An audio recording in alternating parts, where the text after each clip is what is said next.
Hello नमस्कार विद्यार्थी मित्रांनो, आज आपण नवोदय विद्यालयाच्या परीक्षेत जो मेंटल एबिलिटीचा प्रश्न विचारला जातो त्याची उत्तरे कशी लिहितात याच्याबद्दलची माहिती बघणार आहोत।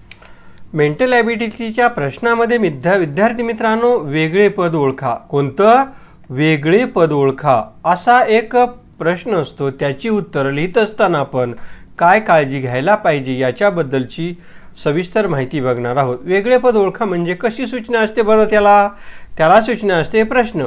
पुढील प्रत्येक प्रश्नात 4 आकृत्या ए, बी, सी आणि डी दाखवलेल्या आहेत।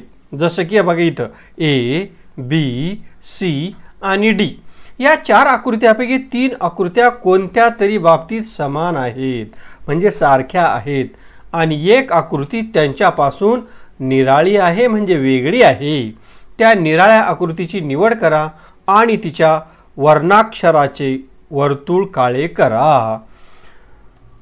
आपल्या सूचना आपल्या लक्षात आलेलीच असेल विद्यार्थी मित्रांनो। बघा इथं ए, बी, सी आणि डी अशी 4 ऑप्शन्स दिलेले आहेत। याच्यामध्ये बघा ह्या आकृतीमध्ये वर्तुळ आहे, या आकृतीमध्ये वर्तुळ आहे, या आकृतीमध्ये वर्तुळ आहे, परंतु या ठिकाणी वर्तुळ नसून हा षटकोन आहे, म्हणून ही आकृती वेगळी आपल्याला या ठिकाणी दिसत आहे।